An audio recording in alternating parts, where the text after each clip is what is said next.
So we are going to get started. My name is Helen Weber. I am the Director of Nonprofit Services at HW&Co, and I welcome you to our virtual nonprofit Guide to Success. Start off our first session, I guess, maybe of the afternoon, our, I guess, technically second session of the afternoon. And as I said before, it's a topic I did not think I would have to talk about in my work career, but it's tips for taking your nonprofit's workplace virtual. We have two speakers, Melanie Meyer and Leon Wilson. Melanie has over 20 years lending her technical knowledge to nonprofits. 20 was with BVU, for those of you in Northeast Ohio and are familiar with that organization, and now she is with Tech Impact.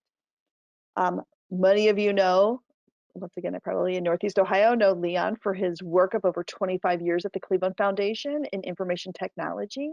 Currently, he's the Chief of Digital Innovation and Chief Information Officer, focusing on strategic and transformational use of technology and data within the foundation and the philanthropic sector. Leon also oversees, I think this is like a fascinating program to oversee, the foundation's digital excellence grant-making strategy geared toward building a stronger, more equitable and inclusive digital community, tackling Cleveland's digital divide, along with elevating Greater Cleveland's position as an intelligent, smart city and regional technology innovation hub. And with that, I will turn it over to you, Melanie. Okay, so I'm going to give full presentation view and hide my webcam for now, but I wish I could see all your faces, but good afternoon. Okay, so, today I'm going to share some tips and resources for how nonprofits are adjusting to our new norm. Just so you know, this is not a comprehensive overview, but we'll address some key technology functions. At the start of the pandemic, Tech Impact and 501 Commons put together a website, preparerespondserve.org, that has a host of resources, low-cost options, and webinars for nonprofits. TechSoup also has great resource page with the list of tools and donated products. And, at the end of this presentation, I think that this will be sent to all attendees. There are links to all of those resources. Also, please remember to do your own research to see what will, work best for your organization. As we know, we're all unique. So a little bit about Tech Impact. We are a nonprofit ourselves, serving only nonprofits. We do this through tech services, education and training, and our workforce development programs. For some really, really great resources, check out our online technology learning center. We have some trainings available like remote program delivery, choosing a donor management system, to specific technical trainings like how to use Teams to its fullest capabilities, creating dashboards, and so on. And very exciting news is yesterday we released our most widely used resource on choosing a low-cost fundraising software. So make sure you visit us and check that out. We are going to start off with 2 polls just so we know a little bit about who's in attendance today. If am I putting up the poll, or is someone there? We'll launch it. It just launched now. So we just want to know what best describes your role with the organization. And we'll just give it about 30-35 seconds to answer, and then when the results pop up, I will read the results out.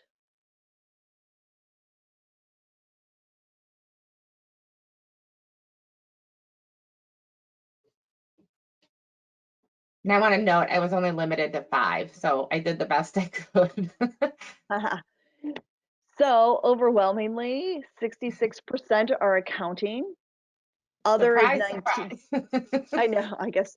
Other is 19, CEO is 11, administration 4, and IT is 1%.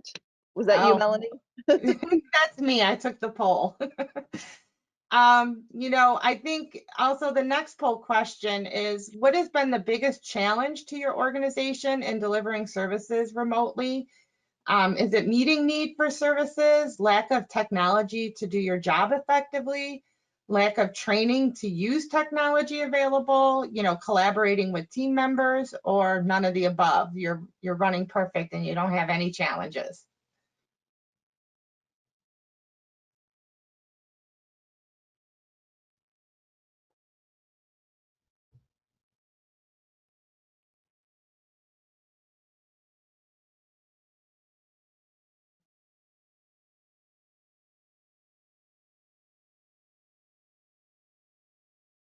Wow, and here are the results. They're kind of across the board.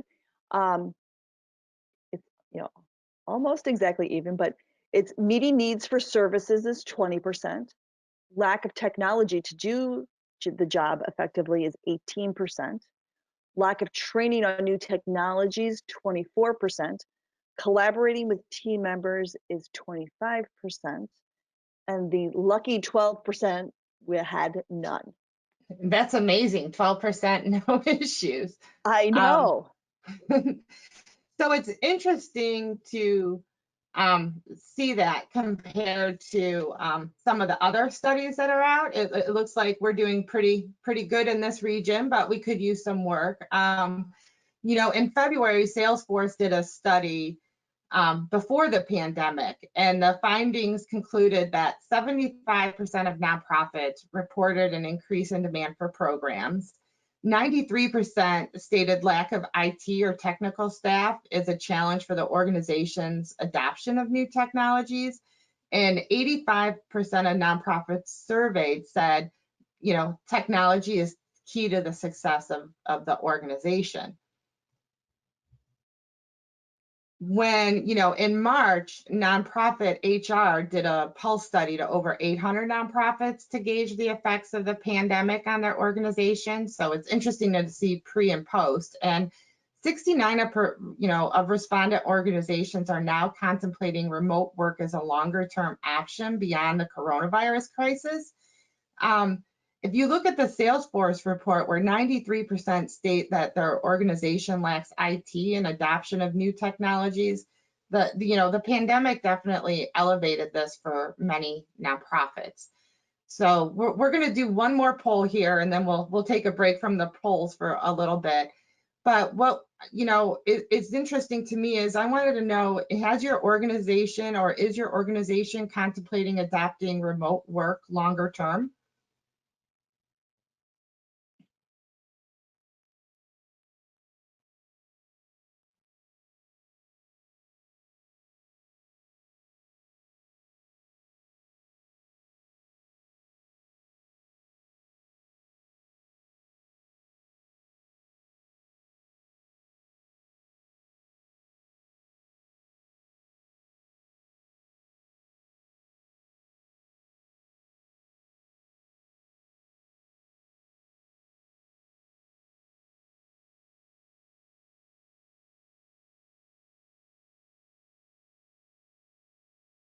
Wow.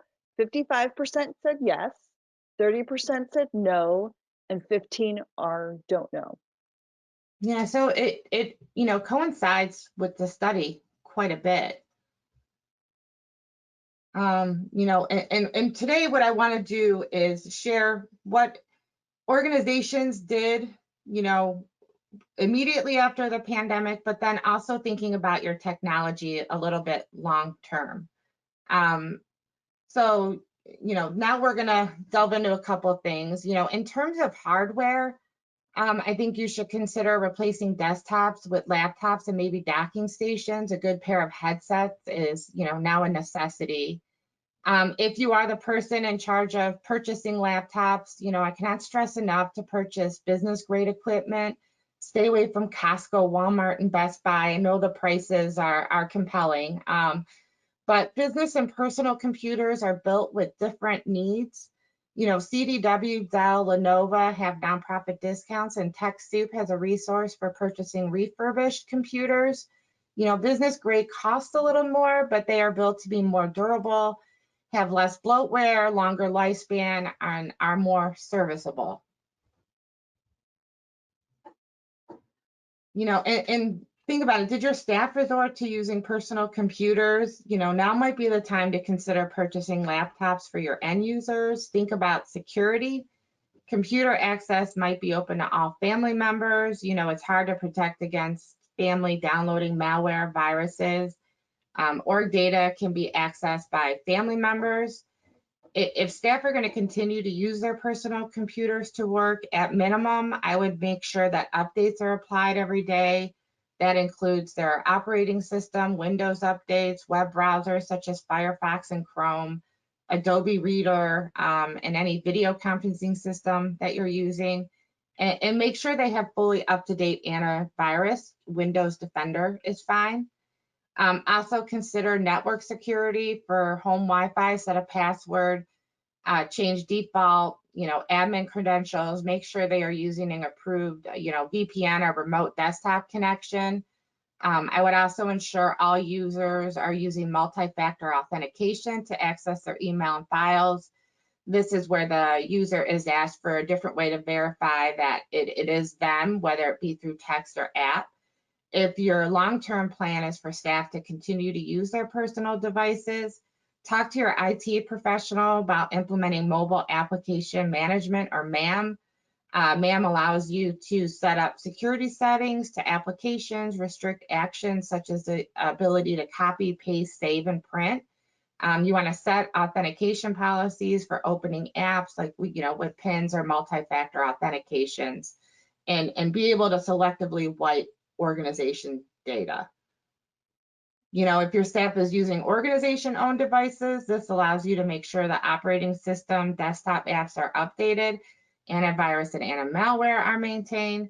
One thing to consider is talk to your IT professional about implementing mobile device management, or MDM, which provides administrators full control of devices.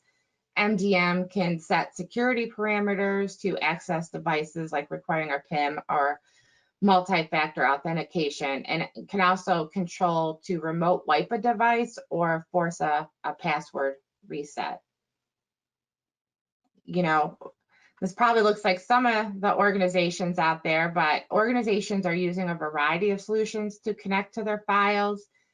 Those that have file servers were able to get assistance with setting up a virtual private network. Some organizations didn't have laptops, so programs still needed to be accessed on computers in the office. Tools like TeamViewer and LogMeIn are being used. I would say nonprofit staff was incredibly resourceful, using various forms of cloud storage, maybe too many various forms. So my advice is you need to document protocols on system use and where information is stored. This is to make sure that files are saved and accessed where you need them to be. Also, if you're still accessing a file server for shared information, why not consider adopting cloud solutions? Moving to the cloud means less equipment costs, less tech to maintain. It's more secure and agile. If there is anything we have learned from the recent pandemic, is that we need to be more agile. Ask yourself, what is on our server besides our shared file? Is there a database, accounting software, or other application that we store that can be moved to the cloud? Is your email hosted by a web host? I want you to consider Office 365 and G Suite for free to low cost options for nonprofits for email hosting and file sharing. If you're not using them, please research and see what would fit your organization best. The benefits of using something like Microsoft Office 365 and G Suite is that you are getting an entire suite of offerings for productivity and collaboration. These suites have had some big improvements since the pandemic and continue to improve every day. Microsoft and Google have also added additional training videos on their websites. My advice would be to check out the suites and see what additional, apps and training videos can help you work more as a team. I think that was one of the areas in the poll where, there is some issue in collaborating as a team. Another thing to keep in mind when it comes to file sharing, if you are using one of these suites, is, in Office 365, individual or one equals OneDrive and share equals SharePoint. Same with Google, individual drive is My Drive, and then shared is Shared Drive. So if you have a bunch of individuals storing on OneDrives and no central SharePoint site, then you should probably look at implementing one.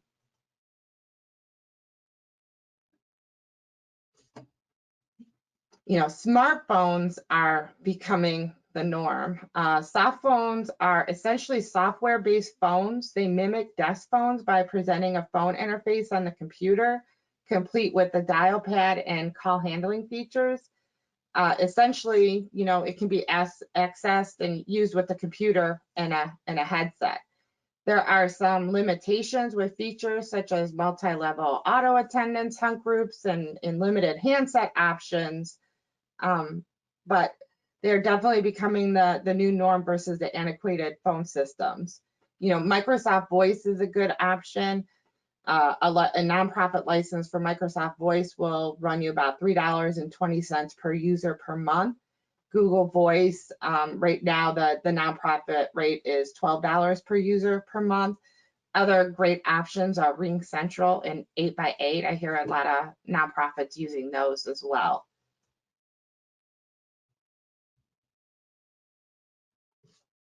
And we're all used to this now. Video conferencing has become a part of our everyday life. There is a wide variety to choose from, Teams, Hangouts, Blue Jeans, Kaltura, and Ring Central. This is not a comprehensive list, but some of the more common ones being used. If you use Office 365, you already have Teams included. And if you're using G Suite, then Hangouts is included. Something to consider, if you are HIPAA compliant, make sure that what you are using is HIPAA compliant. Zoom for Healthcare does come at a $200 monthly price tag, but it is HIPAA compliant. Also, if you're using Zoom, make sure to check out the nonprofit pricing on TechSoup. And, I just want to see what I'm hearing is true with this audience. So we're going to do another little poll and see what your organization is using for video conferencing.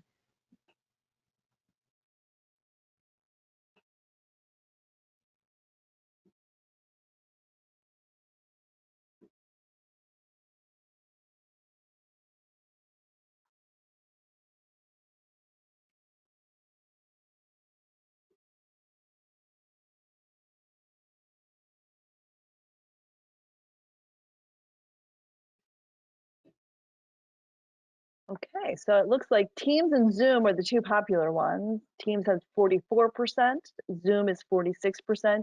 Nobody's using Hangouts or Ring Central, and 10% have other. Interesting. I hear every day Zoom is the one go-to, but it's nice to see that more users are using Teams, which I'm sure as the pandemic evolved till now, we're all seeing the additional benefits of Team with the larger gallery views. Now you're going to be able to use Microsoft Teams, somewhat similar to like a Zoom, and so it'll be interesting to see how that evolves over time. Other collaboration tools that let you share, process, and work collaboratively for staff, resources and communications are, Slack, Limnu, Stormboard, Sketchboard, Asana, Basecamp, and Trello, which I'm sure are being used by some organizations. Limnu and Stormboard and Sketchboard also have great whiteboard tools, but that's also in Teams as well. So make sure you look for that whiteboard option in Teams. If you're still, working on getting digital signatures and scanning, maybe you might have people sign release or acknowledgement forms, or you need providers to sign contracts. For that, tools such as DocuSign and Adobe Pro can assist you with completing paperwork virtually. Or for simpler options, scanning signed documents, Scanner and Microsoft Lens are both mobile phone apps that simulate a desktop scanner. Or if you still need a fax number, which a lot of healthcare organizations still need, consider maybe, and I think I keep hearing that one person runs to the office to get those faxes. So maybe port your fax number over to a solution such as eFax. And then just my recommendations for the future. I think, you're going to have to invest in technology, think long term. Consider, grouping together a technology committee, listen to your staff and get staff feedback, provide trainings. As we've seen from that previous poll, that training is essential for the technology to be used, and then also set policies and procedures. Here is the last slide, which we will send out, but then just has tips to some really great resources.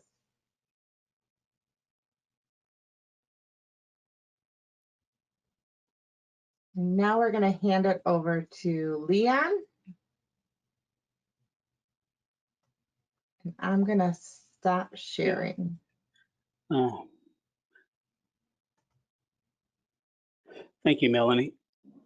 And good afternoon, everybody. And Leon Wilson with the Cleveland Foundation. I just wanted to take this time. I don't have any slides, but I just want to piggyback off of what Melanie said with this about taking your nonprofit virtual and what all does that mean. I think it's helpful for us all to be mindful that we need to really think about what that really means. Melanie gave a really robust set of tools and capabilities depending on where you are and where you're at. But it's also helpful to understand where you are. I know at the foundation, when we all had to shelter in place and work from home, the reason why we were able to pivot so quickly is because we had already invested in a number of different cloud solutions, and we're already, 2/3 of the way with trying to provide mobile devices and mobile solutions, i.e. laptops, to staff members as part of our work anywhere, anytime model. So we didn't get caught up in the rat race or in the flurry of many folks just trying to grab laptops wherever they can get their hands onto. We had about a dozen or so staff members that we had to place a quick order in to get them trued up. But then the transition where we were to pivot, 110-year-old or close to 110-year-old institution overnight to a virtual institution, we were able to make that happen in less than a week without a lot of major hiccups. A lot of that tied to, and what Melody may or may not share, is that we had a robust disaster recovery and business continuity plan. And many nonprofits, I'm sure many of you have such a plan, where you talk about if there's a fire, if there's electrical damage, or if there's some other kind of flood or snowstorm, blizzard, whatever the case may be, what are you doing if you can't get in the office? But none of us had a public health pandemic as a chapter in our disaster recovery and continuity plan. So we had to make one up, or we had to pull things together. But if you're thinking about moving and trying to even more operate, I would argue that many of us aren't going to go back to fully the way we were pre-March or pre-February, pre-pandemic. And the question should be, should we? I was listening to a presenter. I mean, many of us here are in the state of Ohio and so forth. The superintendent for Cleveland Metropolitan School Districts on a panel, he mentioned that this is an opportunity where either you can hit the restart button or the reset button. The restart button is where we're all just waiting to go back to normal and pick up where we left off. The reset button says, hey, now that we're in this new norm, maybe there are some things that should just stay in the past. And we utilize new solutions, new features, new capabilities that lean us forward in a more innovative, more progressive way. And should we take advantage of that? And as a nonprofit, I would argue that we should definitely consider that. But to consider that and to hit that reset button instead of that restart button, that means that you really need to take a look at how your organization is structured. Melanie talked about, adoption of laptops and adoption of secure services like VPN technology and so forth to assist you in allowing your people to work remotely, and using things like DocuSign or Adobe Pro for electronic signatures so you don't need to have wet signatures.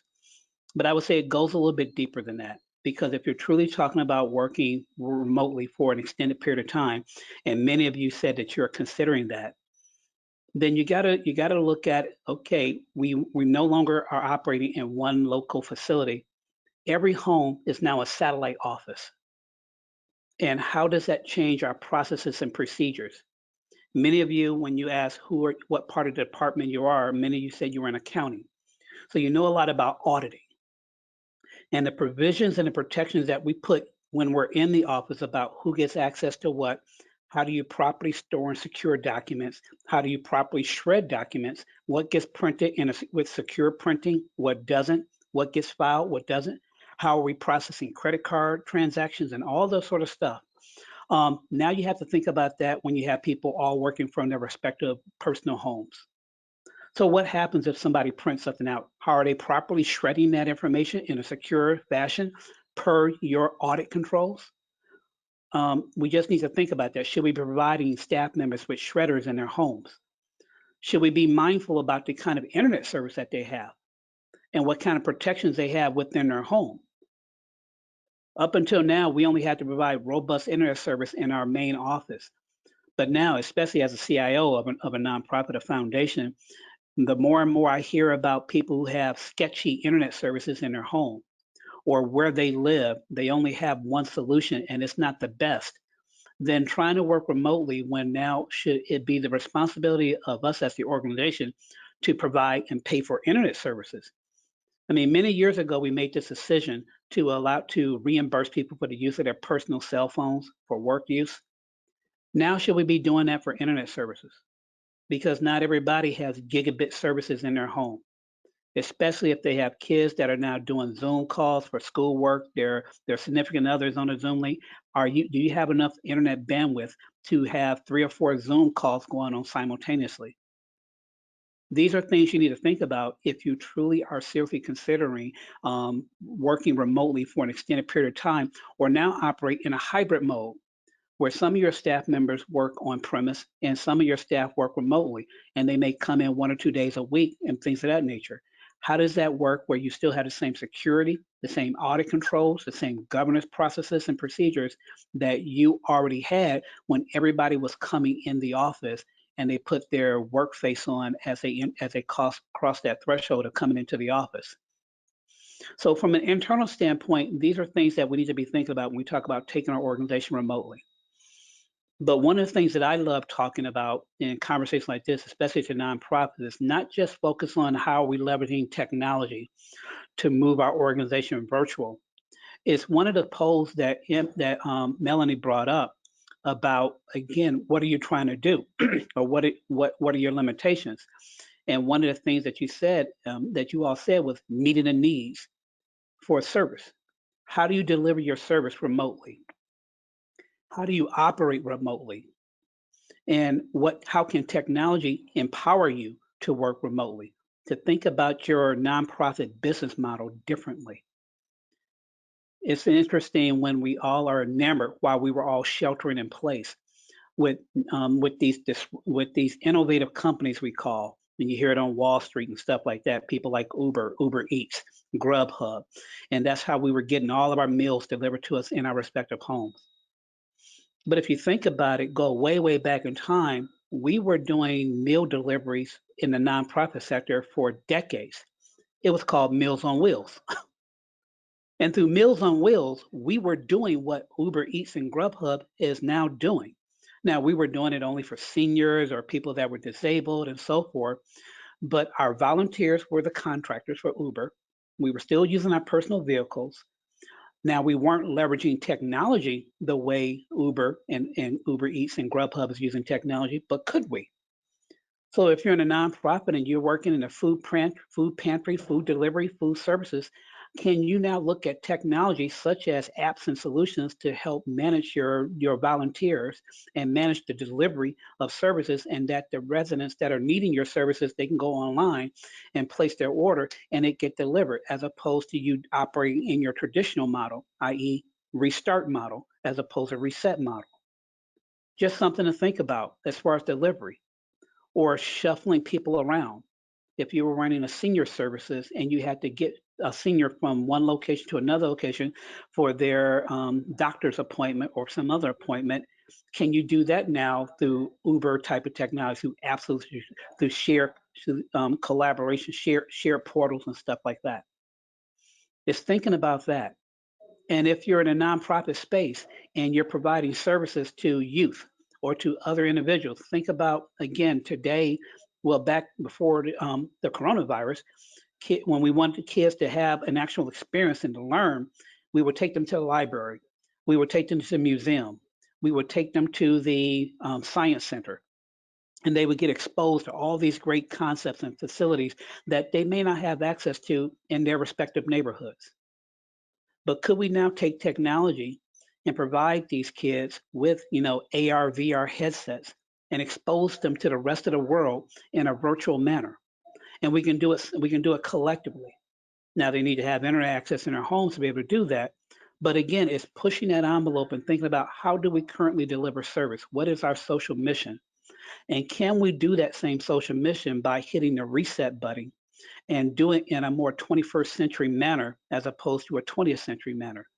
These are the kind of innovative concepts that, again, I would charge and challenge you to take a look at and see how you perform your duties, and can you leverage them beyond just everybody signing on to a Zoom call and having a synthetic experience. It's looking at things where now technology empowers what we do. As well as complementing what we do, both internal operations as well as external services and delivery and so forth. I mean, I've heard many stories of nonprofits that really think outside the box. If they're working with immigrant populations, refugees, they're leveraging a lot of the technology that's right out there in our face, things like Google Translate, and they're wrapping that kind of technology around with other things so that you as a staff member, a nonprofit staff member, can now communicate to that immigrant or communicate to that refugee in their native language, and using the technology that way as opposed to having to hire a translator and the three of you sit in a room and are now talking. What if you can't do that if we're all still sheltering in place? How do we now leverage that capability? So again, it's thinking outside the box. I know we all hate hearing that phrase, but it truly is. It's looking at how others in other markets are doing things and how can we leverage those markets in our way. You see banks and other kind of financial institutions that are using technology robustly to engage with the customer for online banking, for checking, for customer service, for a host of other things. Can we leverage those same kind of technologies to engage with residents if we're dealing with financial insecurities? Or what if we're talking about things like homelessness? And our mission as a nonprofit is working with the people who have housing insecurities or are chronically homeless. Can we create a Zillow for the homeless or Trulio for home housing insecurities? And use those kind of technologies and work with folks or the marginalized population, lower income residents who are now having to look for housing that will take a Section 8 housing voucher. But now they can do it online through a portal app versus doing it the traditional way when there's a time constraint on that. So with all of this, so Melanie did a fabulous job of what I call the basic blocking and tackling, the technologies that you need in order so that internally you can continue to operate collaboration software, the type of hardware, the computers that you purchase, and so forth, the means in how you do telecom with each other and so forth. But then you have to take that a step further, as I said, and you now need to ask yourself, are we responsible for people's internet service? What happens if someone's computer breaks, and it will break? How will we get that computer back to the office and then have our IT person pick it up, repair it, and then get it back to them? Do we now need to have some kind of delivery service so that we can be more responsive to our staff members if and when something happens with their equipment and it's something that can't be resolved remotely? Do we have places where they can drop it off and someone can pick it up? So if you're truly thinking about a more persistent mode of remote working or having your organization operate in a more virtual sense, then I would argue really to think about that holistically about how you function And then how does that still match up with all the rules and processes and procedures that you spend so many years putting in place to make sure that you don't have glitches and loopholes? You're able to pass your audit. You're able to pass all other kind of things from a governance and compliance standpoint. How does those kind of governance and compliance play out when if you're a nonprofit of 25 people and you're now all operating in 25 different locations? How does that work? So, so the examples that I gave you, things like the Meals on Wheels and how they can, move themselves in the 21st century, or for senior shuttling services, or for translation and working with the immigrant populations, or working with disadvantaged youth and giving them, what I call virtual fairs and virtual tours and virtual field trips and stuff like that, so they can still be engaged educationally, but also experientially. With after school programming, when you can't have a bunch of folks just come to the local Boys and Girls Club like you traditionally have, because of social distancing and limitation of capacity. How do you now engage, and how do you operate as an after school program or reading program or something nature where you were truly reliant on that person to person, 3 feet apart contact? How do you experience that in this new mode that going forward? Because I would argue that we're probably never going to go fully back. So then take advantage and see what pieces of your business model you need to hit the reset button versus just a restart button and pick up where you left off. There may be things that still just need to be restarted. It works, it's going to continue to work, or authentically, that's just how your business model is built. Counseling services and stuff like that. Some of that stuff can be done remotely. That's what we're doing with telehealth and so forth.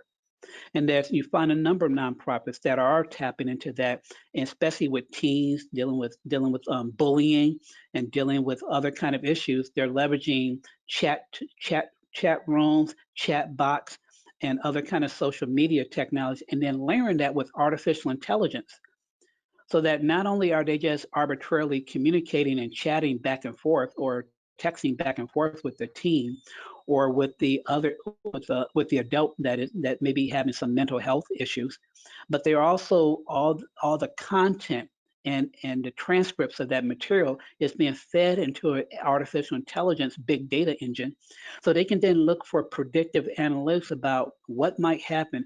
Are there certain code words we ought to be listening for? And when we hear those code words, we need to connect that person with a licensed specialist. That's where a lot of number really progressive nonprofits like Crisis Text Line and others, that's what they're doing. And then other nonprofits, like in the human trafficking space, are leveraging big data and trying to lean forward. And they're trying to use artificial intelligence and big data for predictive analytics for identifying hotspots. So when things pop up, they're able to predict and forecast human trafficking pools that will pop up because you have a big event that's happening along with another circumstance, and they can try to isolate and identify potential human trafficking scenarios and stuff like that.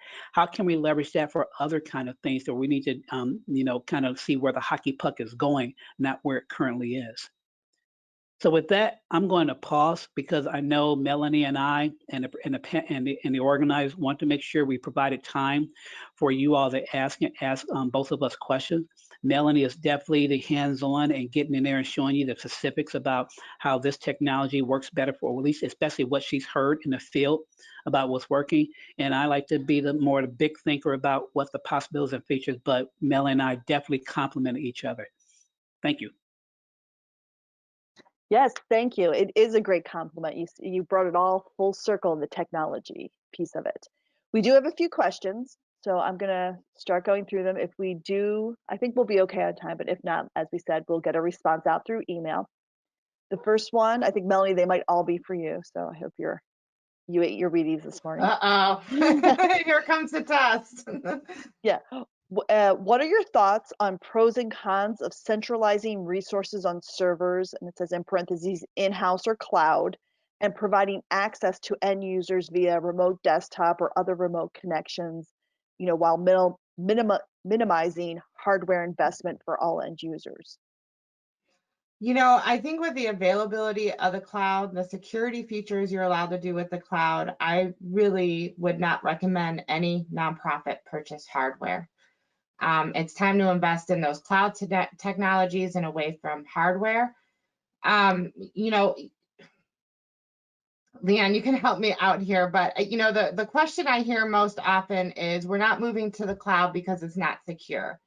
And always my answer is you have Microsoft engineers and all these engineers working on those cloud solutions, and think about who is maintaining your server and who is keeping that server up to date and protecting it from all the security threats out there. When it comes to Office 365 and Google, you know, you can set up a lot of security protocols, just when it comes from user authentication to, you know, locking down device management, more so than I think you can do in just using a typical server environment. Leanne, do you have anything to add? Because that was a pretty big question. Yeah, no, I would agree with you. I mean, but I would say you have to look at each system or application or tool that you're using on a case-by-case basis. For the lion's share of us in nonprofits, yes, pushing our things to the cloud makes sense. The economics with it is now attractive, as well as we have government agencies that are operating off of Microsoft technology and some working off of Google technology. And if they think it's secure enough for them, then it should be secure for us, because it's not like they're creating a nonprofit platform for us and a private sector platform for them. We're all on the same platform. So if Microsoft Office 365 is down for your nonprofit, it's also down for some, you know, federal agency in DC as well. But what I will say, depending on the type of nonprofit you are, if you're some kind of grassroots advocacy lobbying organization, and you're concerned about things like subpoenas and getting access to your data and all that kind of stuff, some of that stuff, especially depending on if you're in a very volatile, high profile kind of niche in advocacy and public policy or different topics in society, you know, things like WikiLeaks and stuff like that, you might want to keep your data as close to you as possible so that you can just basically turn it off, grab the hard drive and run without worrying about things. Again, that is an extreme case, but those are probably the only few cases where I see there's a business reason to still keep that thing on the cloud, I mean, on premise, is because you are concerned about legal federal subpoenas or any other kind of things accessing your information. Okay. The next question is, um, what services do you recommend to train employees on spam? You know, and it says, I think by like, for instance, by sending like fake spam emails with an evaluation education tool when an employee incorrectly clicks on the spam link. Right now we use, as an organization for our managed service clients, we're using KnowBe4. KnowBe4 offers cyber security training and awareness. It also lets you attempt to phish your own staff and then be able to then offer additional training beyond that. We do have a deal with KnowBe4 where Microsoft, you know, nonprofit licensing is, you know, available to us at a lower cost. It's also available on TechSoup. Now, Leanne, I think I've heard you mention other ones in the past. Yeah, I mean, well, first I would say you have to do this. I mean, this is where I get on my pulpit and preach to all nonprofits and everybody about your weakest link when it comes to cybersecurity are your employees. And it's actually even worse today than it was when we were all working in our office, because there's something psychologically that happens when you go to work. You dress up, you get your work face on, your work game on, and you know you're in a work office and you're now operating under certain conditions and provisions.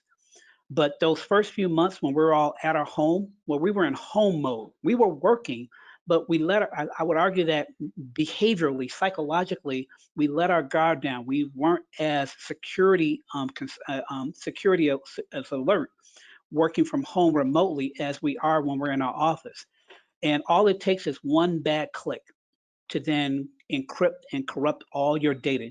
So if you have an employee, if you have 50 employees, 49 might be just rock stars, but that one person can just mess it up for everybody. So as Melanie talked about, Know Before is a good, platform for what I call cybersecurity and IT security training. There's other ones we use. Wombat, I think, it's now got acquired by Proofpoint, and we religiously train our things. We do fake tests. We fake drill tests with our employees to see how well they're doing, and give them credits and so forth. But yeah, I would say you definitely, even especially now that you have many of your employees working from home and they're just skimming emails, they're not reading emails in between sitting on their couch, in their jeans and so forth. I mean, and the hackers know this. So they kicked up in high gear, and they're doing probably 3 times, if not fourfold, the number of kind of spoofing and cyber attacks as they were back in February, because they know that we're all working from our home and we're just kind of just a wee bit letting our guard down. So I definitely strongly support those products, those solutions, and what I call a continuous campaign. This isn't a one and done thing that you do. You train your employees every day, like the fire department. You could be a fireman or firewoman for 10 years. You're still training every darn day and being ready for that muscle reflex, that memory reflex to kick in. Same thing we need to do when we talk about cybersecurity training, IT security training, and protecting ourselves for phishing campaigns. Okay. Um, the next one is, do you have any recommendations for, well, I think I just read that one.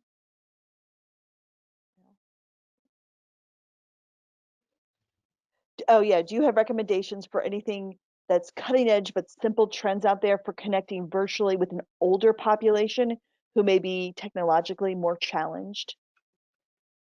That's a big question. I would say Leon has more knowledge in this space. I do know that there are organizations who are using like learning management systems to help aid in that work to make it easier. Leon, do you have anything here? Because I think it's a struggle. Yeah, and it's a great question. It's a difficult question, but in my work with trying to address the digital divide here in Greater Cleveland, what we obviously see, obviously with seniors and their lack of having computers and internet access in their homes, even if you give it to them, they don't know what to do with it. Again, when they hear the word app, they think of a paper application. They don't think about an app. Even terminology is new to them. So we rely heavily on working with nonprofits that do computer training exclusively for seniors. There are a handful of them out there. We partner with our area agency for aging and try to work with what tools they need. Obviously, as far as technology, they can't. You don't want to give a senior a small 3.5 inch, smartphone and say work off of this for the next 8 hours. They need a big monitor. So even giving them laptops doesn't make a lot of sense sometimes. You might want to give them a traditional desktop because they're not going to go anywhere. They're not moving. So give them a good old fashioned desktop with a big 21-inch monitor, with a nice webcam, because again, from eyesight, visibility, all that kind of stuff, they need those kind of stuff, but then connect them with the right type of coaches that can train them on how to use these tools and so forth. Maybe it's with college students that are looking for volunteer work and stuff like that. That's what we're finding when we're working with our seniors, is that they need just as much about the one-on-one coaching and training as they need access to the devices and tools. Okay, great. And I think I'm just going to sneak this last one in because we have about a minute left. But could you restate which virtual meeting platforms are HIPAA compliant? Zoom has a HIPAA compliance. I know Microsoft Teams can be HIPAA compliant, but you need to make sure that it's set up correctly. So I would talk to your IT provider about that. Leon, do you know any more that are HIPAA compliant besides Zoom? No, those, I mean, those are the only two. At least that's available to nonprofits. I know private corporations, they may be on Cisco and using WebEx and stuff like that because it's more of a private network as opposed to a public network. But for nonprofits, you're right, Teams in the right setting, and then Zoom with the right option. So Melanie and Leon, thank you very much for your time this afternoon. It was a No, thank pleasure. you. Thank you.